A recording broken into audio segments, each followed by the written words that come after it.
o Senhor me deu a palavra. Eu, algumas semanas atrás, eu comecei a ministrar. Quando chegou perto do final da palavra, o Senhor falou para mim assim: parte 2. Aí eu terminei a palavra. Falei, amém, o Senhor me deu a parte 2. Quando nós fizemos aí o Não Se Deixe Intimidar pelos Gigantes, parte 2, o Senhor foi se movendo, e aí no mover final de oração, o Senhor falou: peraí, é uma trilogia, parte 3. Na semana passada nós recebemos o nosso pastor de São José dos Campos aqui. Ele falou, trouxe uma palavra assim que ainda está reverberando dentro de quem estava aqui. É verdade ou não é? Mudou o cenário. Você tem se posicionado? Você entendeu que o cenário mudou? Você entendeu? Vocês que estavam com a gente desde a época do hotel, você entendeu que é diferente agora? Agora nós temos um espaço com responsabilidades, com cuidados, com ações diferentes que a gente tem que ter aqui neste lugar. É diferente. Mudou o cenário, querido. Mudou o cenário. Eu profetizo isso na tua vida. Mudou o cenário. E se mudou o cenário, você tem ações diferentes. Você está tentando fazer tudo do mesmo jeito, do jeito que você estava fazendo antes, mas mudou o cenário. Você entendeu isso? Mudou o cenário. Deus está te dando direção nova, Deus está dando nova estratégia. Você precisa se posicionar de uma maneira diferente, você precisa tomar decisões, você precisa fazer novas escolhas, você precisa assumir novas responsabilidades, porque o Senhor quer derramar sobre a vida uma unção nova. O Senhor quer derramar sobre a tua vida novas capacitações, novas unções. O Senhor quer te dar novos dons, para que você possa operar neste novo cenário. Você está avançando, está entendendo isso? Isso é para quem está nos visitando hoje também. Isso é palavra de Deus, isso é profético. Lagoinha caminha no profético. Isso é palavra de Deus. Se posicione. É tempo de viver o novo, e o cenário mudou. Nós tivemos essa palavra com o pastor Eliseu na semana passada, dando um direcionamento para nós, e hoje nós vamos ter a continuidade e o fechamento dessa palavra. Não se deixe intimidar pelos gigantes, encerrando essa trilogia. Ore comigo. Pai querido, mais uma oração aqui, Senhor. A tua palavra fala para que nós tenhamos uma atitude de orar sem cessar. Senhor, oramos sim, sem cessar. Pai querido, queremos estar constantemente em relacionamento com o Senhor. A tua palavra diz que o Senhor estaria conosco por todos os dias, até a consumação dos séculos. Essa é a maior promessa que nós podemos ter, porque lá no Salmo 23 a palavra diz que o Senhor é o nosso pastor. O Senhor é o nosso pastor e nada nos falta. E Pai querido, se nós temos a confiança de que o Senhor está conosco, não há gigante que possa nos vencer, não há gigante que seja grande o suficiente, que possa nos intimidar. Pai querido, contigo nós somos muito maiores do que qualquer gigante, e os gigantes eles ficam apavorados quando olham para nós e com quem nós estamos. O nosso querido Deus Todo-Poderoso, maior. Se Deus está comigo, eu e Deus somos a maioria, e nós te agradecemos por isso. Deus, continua falando conosco, nos dando direcionamento. Senhor, que enquanto eu estou ministrando aqui as palavras que o Senhor me pediu, o Senhor me direcionou, os textos, os versículos da Bíblia, que o Senhor possa estar dando direcionamento, palavra queima, palavra específica, Pai querido, para a vida de cada um. É o que eu te peço em nome de Jesus. Amém? Estamos juntos? Está atento? Então nós estaremos aqui agora nos próximos 30, estourando 40 minutos, focados em falar sobre essa questão do não se deixar intimidar pelos gigantes. Eu, como bom professor que sou, eu sou professor de formação há 27 anos, eu sempre começo com um resuminho, gente. Eu sei, o pessoal fala assim: eu estou na parte 3, eu não vou nem saber o que passou pela parte 1. Vamos lá. Na parte 1 nós usamos alguns textos do livro de Samuel, porque quando a gente fala de gigante, o primeiro gigante que a gente pensa na Bíblia, qual é o maior gigante da Bíblia? O gigante mais famoso da Bíblia, todo mundo sabe, Golias. Então quando Davi enfrentou Golias, então nós começamos essa série falando a respeito disso, do momento em que Davi foi escolhido para ser o rei, recebeu unção sobre si, mas ainda não era o tempo de governar. Houve um tempo para que ele se preparasse para isso, e nesse meio termo, antes de ele assumir, porque na época Saul era o rei de Israel, ele enfrentou Golias, porque para que ele pudesse ser promovido e ser o rei de Israel, haviam vários gigantes que ele precisava enfrentar neste processo de preparação, para poder se tornar um grande governante. Reinou Israel por 40 anos e foi o rei mais conhecido e mais benquisto da história de Israel. Tá? Então, nós vimos a respeito disso, vimos como foi esse processo, entendemos, por exemplo, que todos os gigantes, para que Davi viesse a enfrentar Golias, ele teve gigantes anteriores, ele não teria enfrentado Golias se antes ele não tivesse no cuidado das ovelhas da casa do seu pai, se ele não tivesse matado ursos e leões. A Bíblia fala que Davi, é interessante que quando Saul foi falar, mas você é um jovenzinho e você está dizendo que vai enfrentar Golias, e aí ele falou assim, mas olha, eu cuido das ovelhas da casa do meu pai, e quando aparece um urso, um leão, eu pego, por exemplo, o leão pela juba e só, uma coisa comum, né? Eu até brinquei com o pessoal na outra, coisa assim, que se entrasse um leão aqui que fugiu de algum zoológico aqui da região, qualquer um de vocês faria isso, não é verdade? Olha o leão lá e tal, peraí que eu vou pegar ele pela juba e socar ele até morrer, né? Qualquer um fazer, né? Não é bem assim. E Davi tinha essa ousadia, entendia que Deus estava com ele, enfrentou gigantes como ursos e leões, e quando surge aquele gigante de quase 3 metros, provocando o povo de Israel e lá fazendo uma proposta, se alguém aqui me enfrentar e me derrotar, meu povo inteiro vai te servir, senão eu que é que vou estar dominando vocês. Davi foi lá e com uma pedrinha, e aí sabe o que aconteceu? Ele foi promovido, a unção dele aumentou, ele se tornou alguém mais capacitado a ponto de se tornar o rei de Israel, né? Na parte 2, nós falamos a respeito do período em Atos. Nós vemos aí um período em que a igreja de Deus é estabelecida e um grande movimento de perseguição, de perseguidores. A igreja começa a ser perseguida. E nós vemos que a perseguição se tornou um grande gigante para a igreja naquela época. Mas que, na verdade, foi extremamente importante, porque se não houvesse perseguição, a igreja não teria se espalhado por toda a terra e por todo o mundo conhecido da época, a ponto de em 2 anos a Ásia inteira ter sido evangelizada, porque as pessoas fugiram da zona de conforto deles em Jerusalém, onde a igreja estava, e foram para todas as partes. E aí o grande gigante que representava essa perseguição foi Saulo, que era um cara que encabeçava. Saulo, vocês sabem que se tornou Paulo, o apóstolo Paulo, o escritor de 13 cartas do Novo Testamento.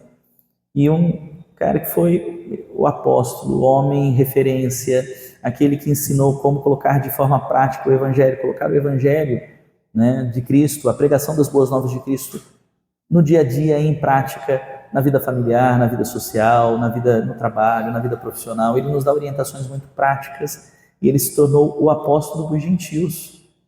E ele era um gigante que perseguia a igreja.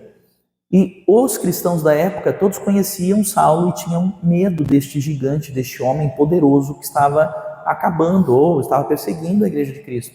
E aí nós entendemos na parte 2 que há gigantes que nós vamos matar, mas há gigantes que irão se converter à nossa causa e serão gigantes na pregação do evangelho e na expansão do reino de Deus aqui na terra. Amém?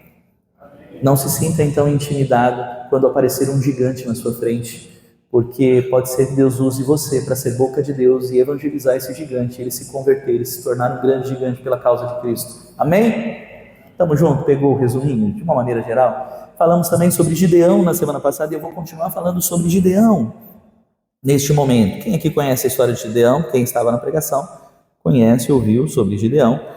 Nós vimos que Gideão enfrentou também alguns gigantes. Aí fala assim, opa, mas foi literalmente? Então não teve um gigante literal como Golias, né, de 3 metros de altura. Mas quais foram os gigantes que Gideão enfrentou? Primeiro, ele mesmo. Porque o que ele pensava a respeito dele, quando Deus chega para ele e fala assim, homem valente, poderoso, eis que eu te levanto para ser aquele que vai liderar o meu povo para vencer os midianitas. Ele fala assim, quem eu? Deus, o menor da minha família, o mais desprezado, o mais incapaz. Quer dizer, para ele poder se tornar um grande líder, o primeiro gigante que ele teve que enfrentar foi o que ele pensava a respeito dele mesmo. Quantos aqui não se posicionam porque não acreditam que sejam capazes de fazer qualquer coisa, mas eles esquecem que se Deus gente, foi o que Deus falou para ele, se eu sou com você, você é grande, forte, poderoso. Você não está entendendo, Gideão? Você não está entendendo que se Deus é com você, você é grande, forte, poderoso, e as pessoas vão te ver como um gigante, porque Deus está com você? Então, ele enfrentou isso, conseguiu liderar isso, e depois, na sequência, ele teve que enfrentar a família dele, o segundo gigante. Porque quantas vezes, na verdade, eu costumo dar esse exemplo, se alguém vira para você, uma pessoa que você nunca conhece, está aí na rua e tal, e xinga você e fala alguma coisa para você, geralmente a gente fala assim, vem cá, te conheço, nem sei quem você é. A gente não se importa muito, né? Mas quando é de dentro de casa, ou quando é alguém de perto de você e fala para você, você é incapaz, você não consegue, você está achando que você vai conseguir alguma coisa? Você está maluco? E a gente tem dificuldade de enfrentar aquilo que a nossa própria família pensa a nosso respeito. E aí nós vemos lá na história de Gideão que o grande pecado de Israel, e por isso que eles estavam sendo dominados pelos midianitas, por isso que Deus entregou ele nas mãos dos midianitas, foi porque o povo estava adorando a Baal. Eles tinham se prostituído nesse sentido, eles estavam adorando outros deuses. E aí Deus dá um comando para Gideão, para você se tornar um líder, para vencer o terceiro grande gigante, que era o exército midianita, você precisa derrubar os altares de Baal. Mas para isso, a Bíblia fala que ele foi escondido, fez isso escondido sem a família dele ver. E aí quando acordaram de manhã, falaram assim, que isso? O que aconteceu aqui? Derrubaram os altares de Baal, derrubaram aqui os ídolos. E aí, acho que foi Gideão, e ele morrendo de medo, né, da família, enfrentou, e é isso aí mesmo. E o pai dele falou, não, é isso mesmo, Deus está dando um direcionamento, e é tempo de a gente vencer os midianitas e se posicionar e voltar a cultuar o nosso Deus.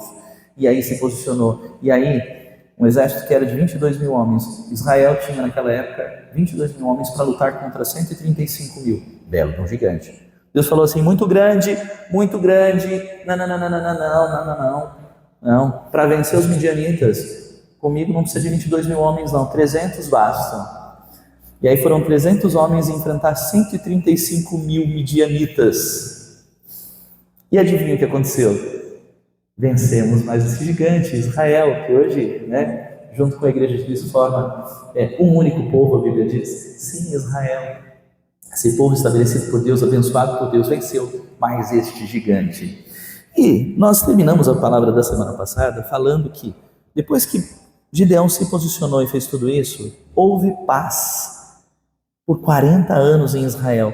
E nós entendemos que se ao invés de fugir e nos intimidar diante de gigantes, se você se posicionar e souber que Deus está com você e assumir com coragem e ousadia a posição que você tem que ter como líder, como pastor, como sacerdote na tua casa, na tua família, e vencer os gigantes, várias outras pessoas, uma geração inteira, um povo inteiro vai se beneficiar com isso.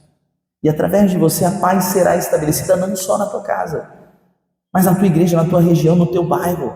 Deus quer te usar para ser este grande líder que vai vencer gigantes e vai estabelecer a paz onde você estiver.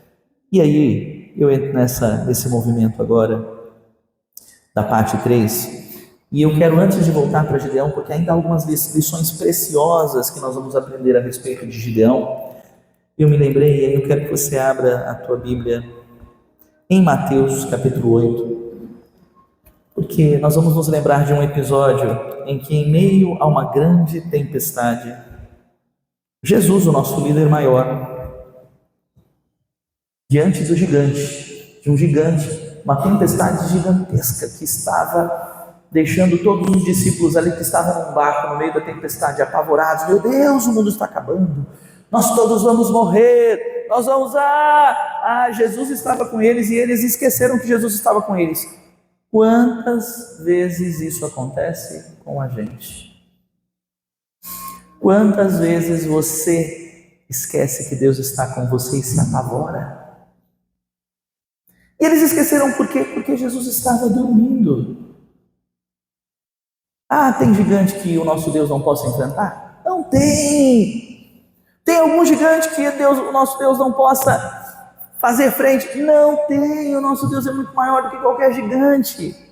Mas se nós não entendermos isso, se isso não precisamos, vou usar um termo agora que é totalmente secular, no sentido de treinamentos, muitos coaches utilizam.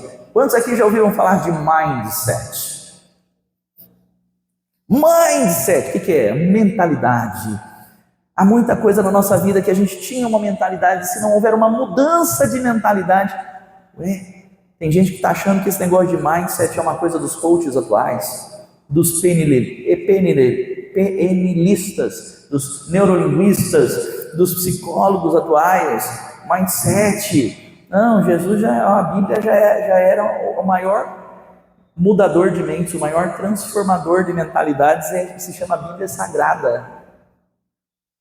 E quando nós vemos Paulo falando ali que nós precisamos mudar a nossa mente, deixar que a palavra de Deus mude a nossa forma de pensar, ele está falando de mudança de mentalidade.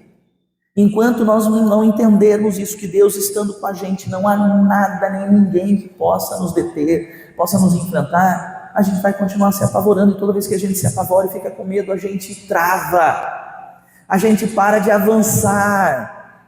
Deus está falando para você nesta manhã: você travou por um tempo, mas mude a sua mentalidade, entenda que Cristo está com você. Se Cristo está no barco, olha, isso aqui é uma fala antiga, tinha uma musiquinha, uma canção, uma cantiga, que a gente dizia: com Cristo no barco tudo vai muito bem.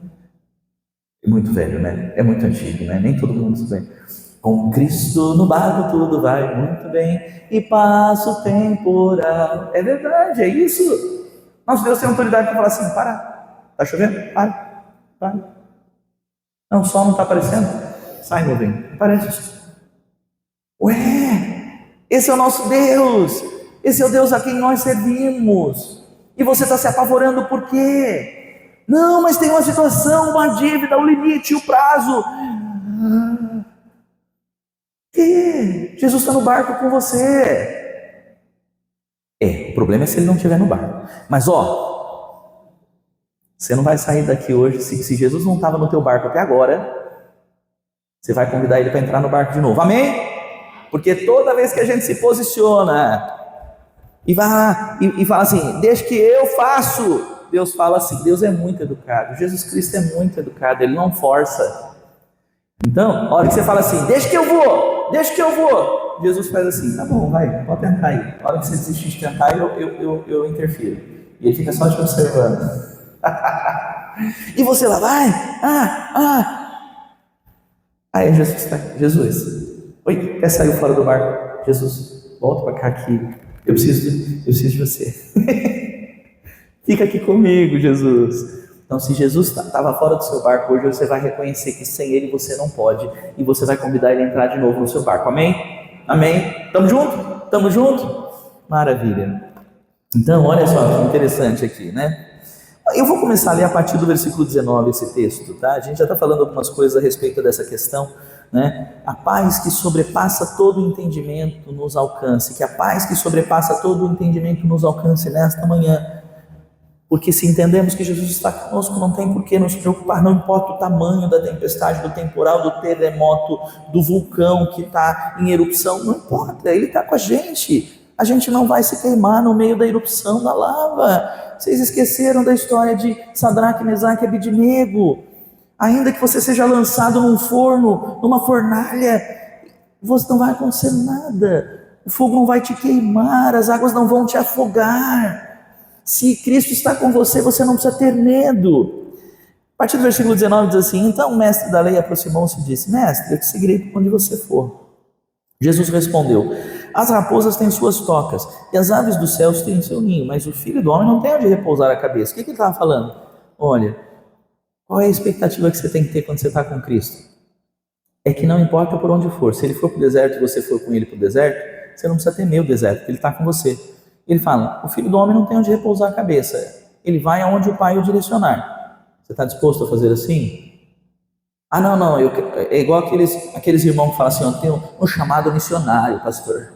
Chamado missionário, Deus me mandou para eu ir lá para a Flórida evangelizar os irmãos lá da alta sociedade, ou então lá para a Califórnia, em Beverly Hills, lá, Deus me chamou, eu estou sentindo um negócio, que eu morar nessas mansões.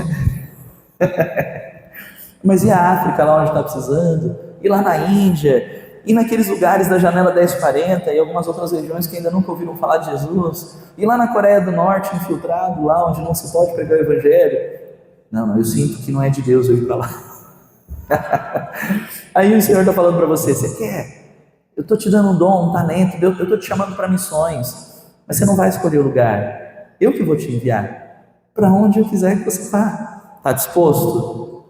Jesus falou assim: olha, eu não tenho onde repousar a cabeça, eu vou para onde o Pai me mandar. Você quer me seguir? Quer me seguir? Então esteja disposto a ir para qualquer lugar onde eu for, tá bom? Beleza? Ok. Aí o versículo 21 diz assim: outro discípulo disse assim: Senhor, deixe-me primeiro sepultar o meu pai. Meu pai faleceu, deixa eu lá. Aí Jesus diz assim: mas Jesus lhe disse: siga-me e deixe que os mortos sepultem os seus próprios mortos. Eu não sei se você parou, quando eu estava lendo esse texto, né? Porque eu na verdade estava lendo com o intuito de falar, né? Porque o episódio que vem logo em seguida é o episódio que está os discípulos de Jesus no barco e tem a tempestade. E aí eu fiquei pensando sobre isso. Como assim, deixe os mortos sepultarem os seus próprios mortos? Sabe o que ele está falando? Se vocês estão comigo, vocês não estão mortos, vocês têm vida. Então, ao invés de você que está vivo ir lá sepultar o morto, deixa os que estão vivos, né, secularmente, fisicamente, para este mundo apenas, né, não de espírito, mas nessa vida secular, deixa estes mortos que ainda não tiveram encontro comigo sepultarem esses outros mortos, porque vocês estão comigo e agora é tempo de viver vida, e vida em abundância. Então deixa o que está morto para trás. Tem gente ainda tentando... Você lembra da expressão bater em cachorro morto? Gente, tem gente ainda batendo em coisa que já está lá atrás no passado, morto e enterrado, e você ainda está incomodado com isso. E você ainda está vivendo uma vida preso a alguma coisa do passado que já está morto, enterrado e acabou, e você está batendo em cachorro morto. Não, esse passado que me atormenta, esse que está morto, enterrado, que já foi. Gente, é tempo de viver o novo. E aí nós entramos no episódio, porque aí Jesus entra no barco, os seus discípulos o seguem, versículo 24. De repente uma violenta tempestade abateu-se sobre o mar, de forma que as ondas inundavam o barco, e Jesus dormia. Sabe o que isso significa? A gente tem que seguir o exemplo de Jesus. A maior tempestade, tem um gigante gritando para você, eu vou acabar com você. Tem uma dívida absurda que você ainda não conseguiu, não sabe como controlar, como pagar. Tem alguma coisa grande demais que você não consegue resolver. Tem alguma situação que você não está vendo solução para aquilo. E aí Deus está falando assim, que segue o exemplo de Jesus. Dorme, descansa, fique em paz. Sabe o que você vai fazer? Olha que direcionamento pastoral. Sabe o que você vai fazer depois desse culto aqui? Ficar em paz, em nome de Jesus, é um direcionamento para você. Não fica preocupado, estressado. Meu Deus, essa semana eu tenho alguns problemas para resolver. Peraí, descansa. Tenha tempo com a sua família, relaxa. Fique em paz. Né? Jesus Cristo é melhor do que Pablo Marçal. Piadinha, tá, gente? Né? Porque quando aconteceu lá a situação do helicóptero, né, que o pessoal brincou tanto com ele, né, que ele falou assim, não, esse helicóptero aqui está com problema, mas acho que eu estou aqui. Né? Tipo, Pablo Marçal estava imitando Jesus, porque é tipo isso, Jesus fala assim, relaxa, o helicóptero está com problema, está com alguma coisa entupida, está com o motor falhando, relaxa, estou aqui, eu sou Jesus, sou melhor que o Pablo Marçal, não estou falando mal do Pablo Marçal não, nem nada, né? Quem não conhece, amém, mas quem conhece sabe, eu não tenho nada contra ele, pelo contrário, eu gosto dele, né? Mas falando, Jesus está com você, então relaxa, fica tranquilo, descansa, não se deixe estressar, fiquem tranquilos. Jesus estava ali, a tempestade acontecendo, ele dormindo, e era para os discípulos estarem também, olha, a gente está com Jesus, então, e daí que está caindo o mundo aqui? Está tudo bem. Mas naquele momento eles perderam o foco, né? Eles não identificaram isso, e aí os discípulos foram acordar Jesus, Senhor, salva-nos. Peraí, eles já estavam salvos, eles já estavam vivos, eles já estavam com Cristo, você está entendendo? Salva-nos, Senhor, não vamos morrer. Mas como é que vocês vão morrer? Vocês estão comigo, e vocês já estão vivos, como é que vocês vão morrer? Vocês estão com aquele que é o caminho, a verdade e a vida. Que isso? Vocês estão de bobeira aí? Você está de bilebe aí, gente? Eu estou fazendo as brincadeiras aí com os humoristas aí. Você é bichuruco? Você está doido? Aí Jesus, eu sempre ouvi, o meu avô, ele falava assim, né? Que Jesus chamou os discípulos de bully.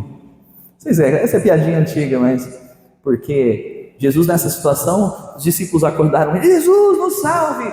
E aí Jesus vira para ele e fala assim, ei, homens de pouca fé, né? De pouca fé. Chamou ele de bully tudo ali. E falei, que fé é essa? Eu estou com vocês, vocês não têm fé de que vocês estão salvos, que nada vai acontecer com vocês? Né? Homens de pequena fé, homens de pouca fé, Jesus falou para eles, por que vocês estão com tanto medo? Então ele se levantou, repreendeu os ventos, o mar e fez completa bonança. Os homens ficaram perplexos e perguntaram, quem é este que até os ventos e o mar lhe obedecem? Gente, E aí olha que depois deste, vamos dizer que esse temporal, esse gigante, né? Um gigante aqui que Jesus com os discípulos enfrentou. Sabe o que aconteceu logo em seguida? Não vou nem ler, mas depois você pode ler na sua Bíblia. Eles chegaram na região dos Gadarenos lá e encontraram 2 homens ali cheios de demônios, com legião de demônios dentro deles. E eram homens que todo mundo tinha medo, eles muitas vezes acorrentavam esses homens porque eles eram violentos. E aí, tem gente que ainda tem medo do diabo. A gente costuma falar que aqui em Lagoinha a gente não fica falando muito do diabo para não dar ibope para ele. Isso não quer dizer que o diabo não exista, que não seja uma força que se levanta contra nós, mas de novo, que força tem o diabo e os seus demônios diante de nós quando nós estamos com Jesus no barco? E aí quando eles descem em terra e encontram esses, simplesmente Jesus expulsa o céu, sai, mais de 2.000 demônios. Cristo está com você. Você está com medo de demônio. Você está em meio do ataque do maligno. Você está com medo de uma retaliação espiritual. Peraí, você não está entendendo quem está com você no barco. Você está... Ah, mas e se vierem 2.000 demônios contra mim? Jesus está no barco.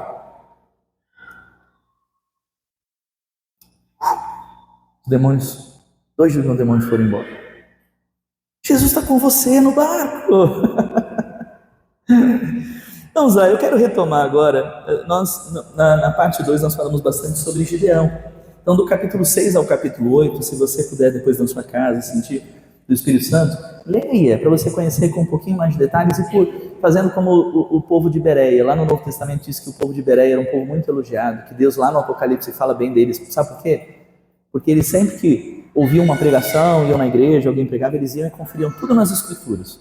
Então confere, o endereço é Juízes, do capítulo 6, 7 e 8, está contando a história de Gideão.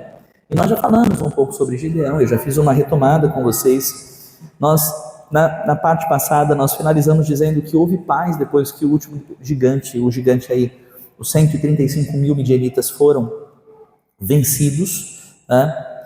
E aí eu quero dizer para você o seguinte, Gideão foi levantado por Deus e com 300 homens que se posicionaram e creram que Deus estava com eles dentro do barco, foram e venceram 135.000 midianitas. Não é para você ficar agora cheio de coragem, ousadia, fé e motivação depois disso acontecer? Você acha que alguém se levantaria para criticar você depois de você enfrentar um gigante desse tamanho? Aí eu vou dizer para você o seguinte, o povo é muito besta, né? O povo é muito pichuruco, biruleibe. Eles criticam assim mesmo. Olha o que aconteceu depois de que, né, os midianistas tinham sido praticamente vencidos, aqueles que não tinham sido vencidos ainda estavam batendo em retirada, fugindo, desesperados, porque não queriam ser mortos. Olha o que acontece lá em Juízes, no capítulo 8, versículo 1. Diz assim, os Efraim é uma das tribos de Israel, tá? Um dos filhos de José. Os Eframitas perguntaram então a Gideão, por que você nos tratou dessa forma? Por que não nos chamou quando foi lutar contra Midian? E o criticaram duramente, a Bíblia diz. Olha só, Gideão já tinha enfrentado a si mesmo que ele achava que ele não valia nada, e que ele não era suficiente, ele não ia conseguir jamais vencer um gigante, porque ele se considerava o menor da sua casa, da sua família, da sua tribo. Ele venceu isso. Aí ele lidou com a família que se opunha e estava ainda adorando a Baal. Aí ele finalmente se convence e aí ele vai e se posiciona com seus 22.000 homens que estavam ali. E Deus fala, não, 22 é muito. Fala para eles que quem tiver medo pode ir embora. E quase todo mundo foi embora. Aí ele fala, manda o pessoal lá beber água lá no rio. E aí quem beber desse jeito, você fica. O outro que beber do outro jeito, você manda embora. Sobrou 300. Com 300, 135.000 midianitas, todo mundo apavorado, desesperado, os que não tinham morrido ainda estavam fugindo. E nesse processo que eles estavam fugindo, os de Efraim viram o que estava acontecendo e falaram assim, por que você não chamou a gente para lutar também? E criticaram. Ao invés de falar assim, Gideão, glória a Deus, que Deus usou você para nos livrar dos midianitas e tal. E não, assim, eita, não, que isso? Você não chamou a gente? O que Gideão fez como um bom líder que Deus havia levantado e realmente, sabe, vamos lá, olha só o que diz aqui a Bíblia, né?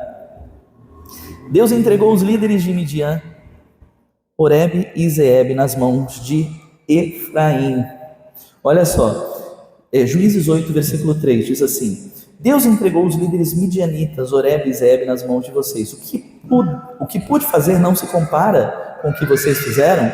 Diante disso, acalmou-se indignação contra Gideão. Só para você entender. Tem gente aqui que Deus vai levar a enfrentar o gigante face a face, que nem foi Davi, sabe? Mas tem gente aqui que você já vai, o inimigo, o gigante já vai estar correndo apavorado, e Deus vai entregar a liderança do povo, desse gigante, nas suas mãos. Você só vai ter que ir lá, correr atrás dele e terminar de acabar com o gigante que já estava derrotado, que já estava apavorado com medo do povo de Deus. Foi o que aconteceu. Sabe o que Gideão falou? Gideão falou assim: por quê? Os de Efraim começaram a criticar. Você não chamou a gente. Só que nesse processo eles tinham encontrado 2 líderes e tinham capturado esses 2 líderes que estavam em fuga. E aí Gideão fala para eles: olha como sábio, né? Ao invés de ele rebater as críticas, de justificar alguma coisa, de falar: não, mas peraí, deixa eu entender. Vocês não entenderam que Deus que mandou eu fazer desse jeito? Você acha que Gideão, como um líder que para nós é um exemplo, ele ia perder o tempo dele rebatendo crítica? Deixa eu falar uma coisa na atualidade de hoje. Na atualidade de hoje, óbvio, né? Que redundância. Mas na atualidade, se alguém fala mal de alguma coisa que você, ou de alguém que você gosta, ou falar mal, ou criticar um post que você fez na internet, você concorda comigo que um monte de gente besta que vai perder tempo lá respondendo a esses haters? Você sabe que quando você é guiado por Deus, você não perde tempo. Quando você tem propósito, quando você é um líder que Deus está capacitando, está levantando para fazer a obra dele, você não perde tempo com bobagem. Para de perder tempo justificando, rebatendo. Peraí, Deus mandou você fazer? Mandou. Aí lá o seu esposo, a sua esposa, o seu filho, e se levanta contra você e fala assim: que isso? E começa a te criticar, e você faz o quê? Você para tudo que você está fazendo, deixa de fazer o que Deus mandou você fazer e começa a rebater as críticas. Quem mandou você rebater crítica? Quem mandou você ir lá na internet e defender lá o prefeitável? Eu ia falar presidenciável, o prefeitável, porque agora a gente está entrando em período de eleição, né? Quem foi lá falar mal do meu candidato e você vai lá? Quem mandou você ficar lá justificando as críticas? Quem mandou? Para de perder o seu tempo justificando e tentando provar para os outros que foi Deus que te levantou, que é a direção de Deus, que Deus é que está te dando direção. Se Deus te direcionou, você sabe que Deus te direcionou. Você acabou de vencer um exército, você acabou de vencer um gigante. E aí o diabo vem para te tirar o foco e você para tudo. Você para de perseguir aqueles que estão fugindo de você, para você rebater crítica. Gideão não fez isso não. Gideão não fez isso não. Você sou besta? Não vou nada. E pelo contrário, ainda com sabedoria, porque Efraim é uma tribo, faz parte do povo de Israel. Ele falou assim: peraí, vocês aqui não estão entendendo. Deus me direcionou dessa forma, e Deus acabou de entregar 2 lideranças do povo midianita na mão de vocês. Sabe o que quer dizer? Vocês fazem parte disso. E tem gente que vai colher os frutos de uma luta, de uma batalha que você já venceu quase ela inteira, com a ajuda de Deus. E a pessoa vai se beneficiar. Tem gente que vai entrar aqui nessa igreja e vai começar a viver vitória e a receber, aí ver o cumprir das promessas e a viver o novo, e aí dá a impressão de que, olha, como é fácil, em Lagoinha tudo acontece. Não, mas gente, você não sabe a história ali por trás, você não sabe os gigantes que nós temos enfrentado desde o começo dessa obra, e você vai colher os frutos disso, e glória a Deus por isso. Ao invés de criticar o teu pastor, você fala assim: glória a Deus pela vida dele, e Deus vai me dar lideranças, Deus vai entregar gigantes na tua mão, por causa do posicionamento da liderança. Você está entendendo o que eu estou te dizendo? Então para de perder tempo tentando justificar ou defender uma posição ou explicar para os outros que Deus mandou você fazer. Simplesmente faça. Se Deus te mandar fazer parte de Lagoinha, para de ficar justificando, para de ficar: mas as pessoas estão me cobrando no ministério anterior, mas as pessoas estão assim. Gente, Deus te deu direção? Porque se não deu, gente, continua no lugar onde Deus mandou você ficar. Se Deus não falou nada com você, continue na direção que Ele te deu anteriormente, porque tem gente que para. Estou esperando uma nova direção de Deus, mas qual foi a última que Deus mandou você fazer? E você parou por quê? Continua. Agora, Deus te deu a direção, você não precisa justificar para ninguém. Ouça, respeite, diga a gigantes que vão ser liberados sobre a tua vida. Sabe o que a gente faz quando chega alguém de outro ministério nesse lugar? Sabe o que nós fazemos?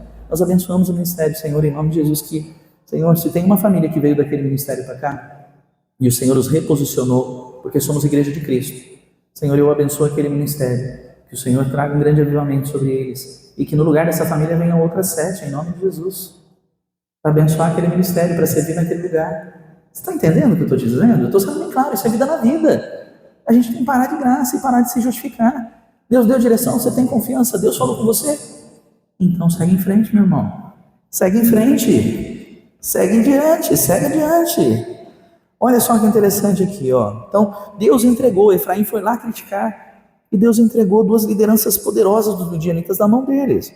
Agora, olha só. Além dessas 2 lideranças, Oreb e Zeeb, a Bíblia fala ainda, na continuidade do capítulo 8, sobre 2 líderes de Sucote e Peniel. Olha que interessante, que também eles tiveram a oportunidade de ser abençoados e eles perderam essa oportunidade. Cuidado com deixar passar oportunidades. Há um timing de Deus, há um tempo de Deus. Deus está passando. Tem gente que não está percebendo isso. Deus está se movendo e tem gente que não está percebendo isso. Está desatento, está distraído. Cuidado, não se distraia. Olha só o que aconteceu aqui. Juízes 8, o versículo 6 e 8 diz assim, ó. O povo ainda estava, esses 2 líderes de Midian já tinham sido capturados, mas haviam 2 reis, Zeba e Zalmuna, que estavam em fuga ainda, que não haviam sido mortos, estavam fugindo. E aí diz assim, ó, versículo 6 e versículo 8. Os líderes de Sucote, porém, disseram: ainda não estão em seu poder Zeba e Zalmuna? Por que nós deveríamos dar pão para suas tropas? Veja o que aconteceu. Depois de toda a batalha contra os 135 midianitas, o exército ainda estava perseguindo aqueles que estavam em fuga. Mas o exército já estava cansado, esgotado. Depois da luta a gente fica cansado. É verdade ou não é? É, a gente se cansa. Eles estavam sem comer, eles estavam com fome e eles passaram pela região de Sucote. E aí, oi, tudo bem? Vocês podem alimentar, dar um pouco de pão para a nossa tropa? Olha o que Sucote fez. Gente, eles já sabiam o que estava acontecendo. O exército inteiro de Midian já tinha sido dizimado. Eles estavam só perseguindo os reis que estavam em fuga. Sucote era só e falar assim, amém, opa, glória a Deus, vou aqui abençoar vocês, porque nós estamos sendo abençoados também por causa de vocês, porque vocês se posicionaram em guerra. Sabe o que eles falaram? O quê? Vocês ainda não capturaram os reis de lá? Ah, então a gente não vai ajudar vocês não. Meu Deus! O exército inteiro derrubado, só faltavam os 2 reis que estavam em fuga. Você sabe o que me lembra isso? Esse povo reclamão, esse bando de gente que, ó, pode ser que seja você, mas não, só se a carapuça servir, tá? Você sabe que tem gente que ao invés de agradecer e olhar o que Deus tem feito de bom, a pessoa só fica reclamando? Não estou falando de vocês, gente, porque aqui na Lagoinha isso não acontece. Mas tem pessoas que têm essa mania de reclamar a vida inteira. E eu aprendi que quem reclama afunda na lama. Eu aprendi que quem agradece, quem tem um coração cheio de gratidão, agradece que cresce, que multiplica. Mas tem gente que insiste em continuar reclamando. Aí sabe o seguinte, não importa, quem tem esse péssimo hábito de reclamar, não importa o que aconteça, pode estar um dia maravilhoso, lindo, de sol, você está morando numa casa linda, numa mansão, você pode ter 3 carros na sua garagem, pode estar tudo. Gente, quem tem o hábito de reclamar vai achar alguma coisa para reclamar. E ao invés de olhar e ser grato por tudo que Deus tem feito, essa pessoa vai parar e falar assim, mas olha só ali que está ali, que tem um negócio ainda que precisa fazer ali. Imagina esse povo. Não vou dar pão para vocês, não vou alimentar o exército de vocês, porque ainda Midian não foi completamente vencida, porque ainda os 2 reis estão em fuga. Peraí, mas os 135 quase todos já foram derrotados. E a gente só precisa de um pão aqui para renovar. Perderam a oportunidade de ser abençoados porque reclamaram.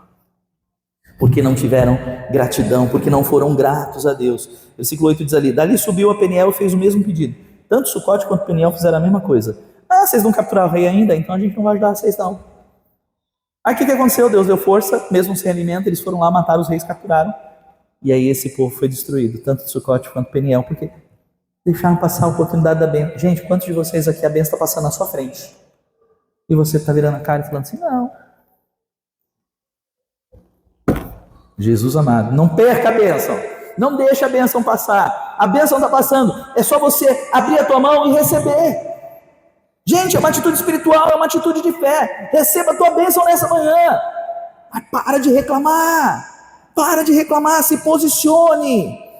Agora, deixa eu falar uma coisa para você para encerrar essa palavra. Reconheça quem é que está te dando a vitória. Quem está te dando a vitória? Olha só, Juízes 8, 22 e o versículo 27 diz assim, os israelitas disseram a Gideão, reine sobre nós, você, seu filho, seu neto, pois você nos livrou das mãos de Midian. Oi? Oi? Quem foi que livrou o povo de Israel da mão de Midian? Oi? Foi Gideão? Foi Gideão? Eu vim para Lagoinha, as coisas começaram a mudar. Graças ao pastor Fernando Gaspari. Gente, quem sou eu? A minha liderança. Gente, tem gente aqui que nunca idolatrou, mas já idolatrou sim. Tem gente que fala assim, eu nunca cometi o pecado da idolatria. Não, mas quando você está idolatrando o seu líder, ou a sua liderança, ou seu pai, sua mãe, ou alguém, você está cometendo o mesmo pecado que eles lá estavam adorando os Baalins, o Baal. Você está entendendo? O povo de Israel, diante de tudo que aconteceu, e olha que Deus caprichou. Vocês poderiam ter, imagina, Gideão liderando 22 mil homens que venceram 135 mil. Já é um feito notório. Mas não, Deus fez assim muito. Só com 300. E o povo ainda não reconheceu que quem deu a vitória foi Deus. Não, Gideão, reine você sobre nós. Que? Não fui eu que fiz isso. Foi Deus. Gideão foi sábio aí, tá? Por quê? No versículo 27 diz assim, Gideão usou ouro para fazer um manto sacerdotal que ele colocou sobre a sua cidade em Ofra. Eu já comento esse versículo, mas olha só. Gideão falou para eles, não, eu não vou ser o rei de vocês, nem nada disso, porque o nosso rei é Deus, e quem deu a vitória é Deus. Então o povo estava idolatrando, estava dizendo que foi Gideão, não reconheceu que a vitória foi de Deus. E Gideão falou, não serei o rei, não adianta vocês quererem me coroar, que eu não vou ser o rei de Israel. Mas ao invés disso, ele fez um pedido, pediu que dos despojos da guerra, todo mundo sabe o que é despojo da guerra? São os ouro, prata, são os bens e recursos que, depois que o povo foi derrotado, que cada um pegou uma parte dessas riquezas para si. E aí Gideão simplesmente fala, me dá um brinco de cada um, brinco, algo pequeno de vocês, de cada um aí dos que recolheram despojos aí da guerra que Deus venceu por nós, e me entregue isso. E com isso a Bíblia fala no versículo 27 que ele fez um manto sacerdotal, No final das contas, olha só que doideira isso. Por isso que a gente precisa romper com esses hábitos.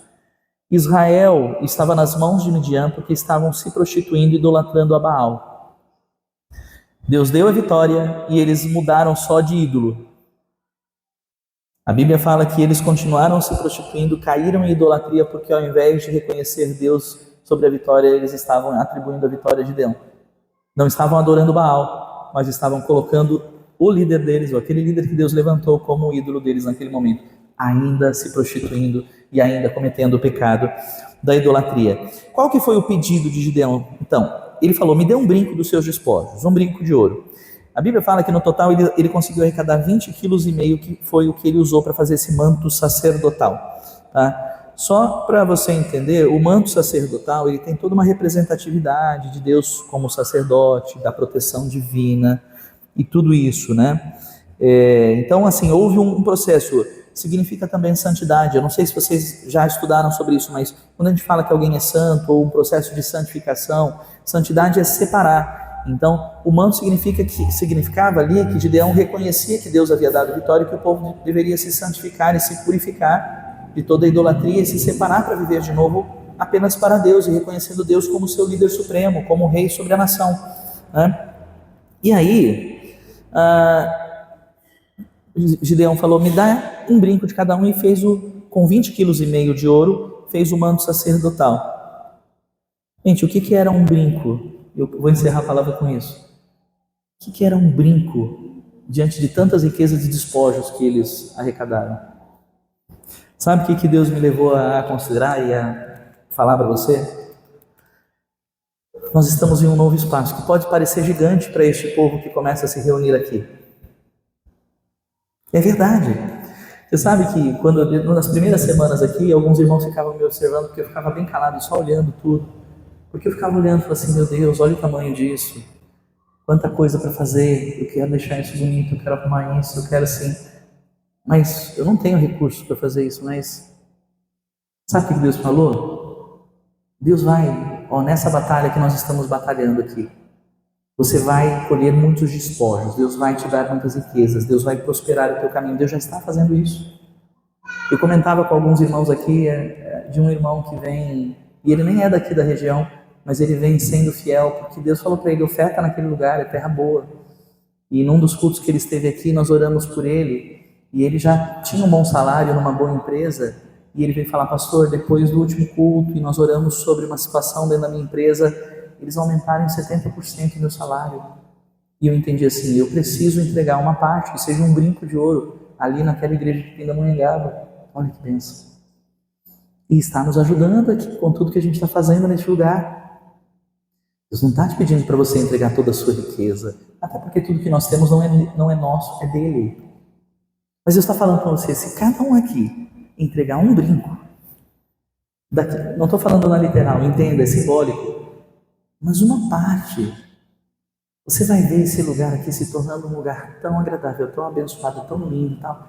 E gente, Pinda inteira vai querer estar aqui. Até quem não vai fazer parte desse ministério vai querer vir aqui em alguns momentos só para fazer parte disso, para orar junto com a gente, para fazer um movimento de louvor e adoração que nós temos. Deus está falando para mim que é para a gente levantar algumas horas aqui para a gente fazer momentos de louvor e adoração, inclusive com outras igrejas, e nos unir ao corpo de Cristo para a gente fazer um movimento aqui de louvor e adoração e intercessão. E esse lugar vai estar apto para receber essas pessoas. Basta um brinco dos despojos que o Senhor vai entregar nas tuas mãos. Basta um brinco. O gigante já foi vencido. É só você se posicionar. Tem líderes líderes dos inimigos aí que o Senhor está entregando na tua mão, não vai ser nem na minha mão. A gente está batalhando essa guerra, o Senhor está entregando gigantes nas tuas mãos e dos despojos que Ele vai entregar nas tuas mãos. Traz um brinco para a gente estabelecer um manto sacerdotal sobre essa cidade em nome de Jesus. Você crê nisso? Crê nisso? Fique em pé, então vamos orar. Aleluia. Glória a Deus. Não deixe passar essa oportunidade. Você está tendo a oportunidade de fazer parte deste processo. Não perca essa oportunidade. Sabe por quê? Há frutos que você vai colher aqui, de sementes que você não plantou. Deus está falando isso para você. Há sementes que você não plantou neste lugar, mas você vai chegar aqui já para colher frutos. Não perca essa oportunidade. É uma oportunidade que Deus está te dando. Aleluia. Pai querido, nós oramos, Senhor. Neste momento te agradecemos por esta palavra, tremenda palavra que o Senhor nos deu. Obrigado pelo teu direcionamento, obrigado Senhor, pelas palavras proféticas, pelas palavras de direcionamento. A Bíblia fala que a maior das profecias é a própria palavra, inspirada por Deus, que nós pregamos neste lugar. Pai querido, obrigado porque o Senhor nos liberta de todo medo que tem nos paralisado. O Senhor não nos deixa mais, o Senhor está nos dando direcionamento para nós pararmos de bater, de nos preocupar com aquilo que já está morto, enterrado no passado. É tempo de viver o novo. O Senhor nos dá comando de que se o Senhor está conosco, a gente não precisa se preocupar com nada, com a tempestade, com o vulcão em erupção. Pai querido, quantos de nós perdemos o nosso tempo nos justificando, Senhor, rebatendo críticas? Nós decidimos confiar no Senhor a ponto de não mais gastar nossa energia, tempo precioso para ficar rebatendo críticas. Nós confiamos na palavra do Senhor para as nossas vidas e cremos que o Senhor é fiel para cumprir cada palavra, cada promessa. E nós vamos ter essa confiança e vamos nos encher de paz, da tua paz, a paz que sobrepassa todo entendimento, e vamos viver o novo, para a honra e glória do Senhor. Aleluias, aleluias.